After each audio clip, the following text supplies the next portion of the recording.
حامدا ومصليا ومسلما أما بعد فأعوذ بالله من الشيطان الرجيم بسم الله الرحمن الرحيم إن عدة الشهور عند الله 12 شهرا في كتاب الله يوم خلق السماوات والأرض منها 4 حرم وقال النبي صلى الله عليه وسلم أفضل الصيام بعد رمضان شهر الله المحرم أو كما قال النبي عليه الصلاة والسلام দেশ এবং দেশের বাহির থেকে যারা আমাদেরকে নিয়মিত শুনেন এবং যারা আমাদেরকে নিয়মিত ফলো করেন সকলকে অন্তঃস্থল থেকে মোবারকবাদ জানাচ্ছি এবং আপনাদের জন্য আমাদের অন্তর থেকে দোয়াও করি। আপনাদের সামনে আমরা প্রতিদিন শর্ট ভিডিও আপনাদের সামনে উপস্থাপন করি এবং আপনাদেরকে উপহার দেওয়ার চেষ্টা করি। আজকে যে বিষয়টা নিয়ে আপনাদের সামনে এসেছি সেটা হলো মুহররম মাস। আরবি মাসের সর্বপ্রথম মাসের নাম হলো মুহররম, আর এই মুহররমের আগের যে মাস এই মাসের নাম হলো যুলহজ্জা। যুলহজ মাস হজের মাস, অনেক ফজিলতপূর্ণ মাস। আল্লাহ তাআলা কোরআনের মধ্যে বলেন, আল্লাহ দুনিয়ার সৃষ্টির শুরু লগ্ন থেকেই আল্লাহ তাআলা 12টি মাস দিয়ে এই দুনিয়াটাকে আল্লাহ তাআলা সাজিয়েছেন। দুনিয়ার নীতিকে আল্লাহ তাআলা নির্ধারণ করেছেন। ইন্না ইদ্দাতাশ শুহুর ইনদাল্লাহি 12 শাহরা, 12টি মাস। এর মধ্যে আল্লাহ তাআলা 4টি মাসকে সম্মানিত করেছেন, 4টি মাসকে আল্লাহ তাআলা ফজিলতপূর্ণ করেছেন, ফজিলতমণ্ডিত করেছেন। এই 4 মাসে যদি আমরা ইবাদত বন্দেগী করি আল্লাহ তাআলা আমাদের ইবাদতের প্রতিদান, ইবাদতের পুরস্কার বেশি দান করবেন। ইসলাম আমরা মুহররম মাসকে সামনে রেখে কয়েকটি আলোচনা করব। দেখেন, হিজরি সন, আরবি সন, এটা সকলেকেই জানতে হবে। সকলে আরবি সনটা জানা, আরবি তারিখ জানা, সেটা হলো ফরজে কিফায়া। যেমন মনে করেন আমরা ফরজে জানাজার নামাজ, মুসলমান যখন মারা যায় তখন মুসলমানদের উপর আবশ্যক হয়ে যায় যে মুসলমানের জানাজার নামাজ দেওয়া ফরজে কিফায়া। মহল্লার মধ্যে যদি কয়েকজন মুষ্টিগত মানুষ এই ফরজে কিফায়ার উপর আমল করে মহল্লার সবার পক্ষ থেকে জানাজার নামাজ আদায় হয়ে যায়। ঠিক তেমনি ভাবে আপনার আরবি তারিখ জানার ক্ষেত্রেও আমরা যদি আরবি তারিখ জানি, আরবি তারিখ যদি মুষ্টি কয়েক মুসলমান জানে সকলের পক্ষ থেকে ফরজে কিফায়াটা আদায় হয়ে যাবে। কেননা মুসলমানদের দৈনন্দিন আমল, মুসলমানদের সব কিছু, মুসলমানদের দৈনন্দিন আমলের সম্পর্ক চন্দ্র মাসের সাথে, চাঁদের সাথে, আরবি মাসের সাথে।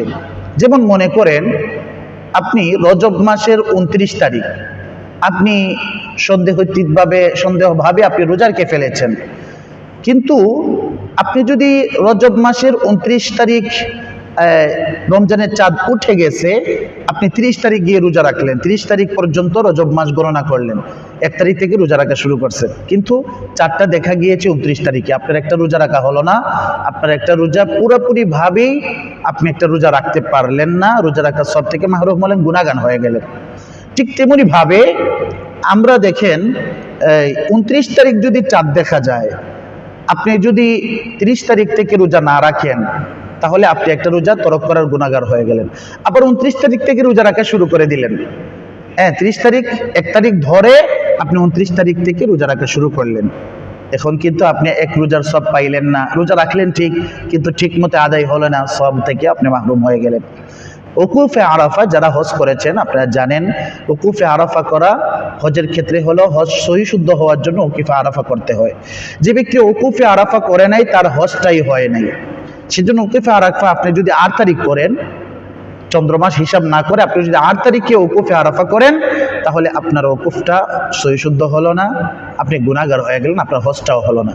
সেজন্য আরবি বিধিবিধান, আরবি নীতিমালা, যত কাজ আছে প্রত্যেকটা কাজের সম্পর্ক হলো আরবি মাসের সাথে। সেজন্য আমরা আরবি মাস জানতে হবে। মুহররম মাসের ফজিলত অনেক বেশি, কোরআন থেকে আমরা শুনতে পারলাম। রাসূল করিম সাল্লাল্লাহু আলাইহি ওয়াসাল্লামের হাদিস মুসলিম শরীফে এসেছে 1163 নম্বর হাদিসে আল্লাহ রাসূলের হাদিস বর্ণিত হয়েছে। রাসূল সাল্লাল্লাহু আলাইহি ওয়াসাল্লাম বলেন, আফদালুস সিয়াম বাদা রমাদান শাহরুল্লাহিল মুহররম।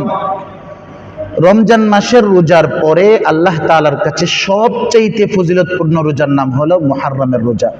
রাসূল করিম সাল্লাল্লাহু আলাইহি ওয়াসাল্লাম মদিনার মধ্যে যখন হিজরত করতে গেলেন, গিয়ে দেখলেন যে ইহুদিরা মুহররম মাসের 10 তারিখে রোজা রাখে।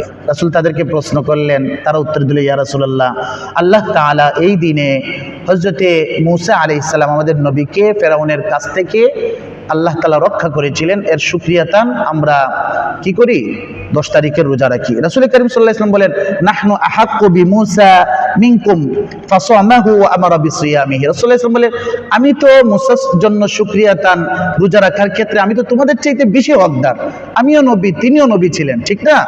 সেজন্য রাসূল সাল্লাল্লাহু আলাইহি ওয়াসাল্লাম তারপর থেকে রোজা রাখেন এবং সাহাবীদেরকে রোজা রাখার জন্য আদেশ করেন। এমনকি রাসূল সাল্লাল্লাহু আলাইহি ওয়াসাল্লাম আপনার ইবনে খুজাইমার মধ্যে একটি হাদিস বর্ণিত রয়েছে, রাসূল সাল্লাল্লাহু আলাইহি ওয়াসাল্লাম বলেন, সুমু আশুরা, তোমরা আশুরা রোজা রাখো, 10 তারিখের রোজা রাখো। ওয়া খালাফু ফীহিমুল ইয়াহুদ, এবং ইহুদিদের সাথে তোমরা মোকাবেলা করো, মুখালিফ করো, ইহুদিদের বৈপরীত ভাবে তোমরা রোজা রাখো। মানে কি, ইহুদিরা 10 তারিখের রোজা রাখে, তোমরা 10, 11 অথবা 9, 10 2 দিন রোজা রাখবা। ইহুদিরা একদিন রাখে, তোমরা 2 দিন রাখবা, হয়তোবা 9, 10 না হয় 10, 11, 10টা গণনার ভিতরে থাকতে হবে। 10 তারিখের মধ্যেই আশুরা, 10 তারিখে আশুরা গণনার ভিতরে 10 থাকতে হবে। একদিন আপনি সামনে বাড়াবেন অথবা পিছনের একদিন বাড়াবেন, একদিন লাগিয়ে 2 দিন রাখতে হবে। সেজন্য আমরা কি বুঝলাম, আশুরার রোজাটা একদিন রাখলে হবে না, 2 দিন রাখতে হবে, হয়তোবা 9 এবং 10 তারিখ রাখতে হবে, না হয় 10 এবং 11 তারিখ রাখতে হবে। রাসূলের হাদিস থেকে আমরা পাই, রাসূল সাল্লাল্লাহু আলাইহি ওয়াসাল্লাম বলেন, ওয়াসুমু ক্বাবলাহু ইয়াওমান ওয়া বা'দাহু ইয়াওমান, হয়তোবা আগের একদিন সাথে 10 তারিখকে অ্যাড করতে হবে, না হয় পরের একদিনের সাথে 10 তারিখকে অ্যাড করতে হবে। প্রিয় ভাই ও বোনেরা, আমাদের সামনে আশুরা আসছে, আজকে মুহররম মাসের 2 তারিখ শুরু হয়েছে মুহররম মাস। আসুন আমরা আমাদের ইবাদত বন্দেগী বাড়িয়ে দেই, ইবাদত বন্দেগীকে আমরা আল্লাহ তাআলার মাগফিরাত অর্জনের জন্য বেশি চেয়ে বেশি করার চেষ্টা করি। এবং সামনে যে আশুরা রোজা আসছে, 10 তারিখের আশুরার রোজা, সাথে 9, 10 অথবা 10, 11 এরকম 2টা রোজা রাখার জন্য আমরা সকলেই চেষ্টা করব। আল্লাহ পাক রব্বুল আলামিন আমাদেরকে সুস্বাস্থ্যের সাথে, স্বাস্থ্য ভালো রাখার সাথে আমাদের হায়াত বাড়িয়ে দিন, এবং আমরা যেন আল্লাহ তাআলার যে হুকুম আপনার আশুরার রোজা আমরা যেন শুদ্ধভাবে পালন করতে পারি, আল্লাহ আমাদেরকে সেই তৌফিক দান করুন। সুম্মা আমিন। ওয়া আখিরু দাওয়ানা আলহামদুলিল্লাহি রাব্বিল আলামিন। আসসালামু আলাইকুম ওয়া রাহমাতুল্লাহি ওয়া বারাকাতুহু।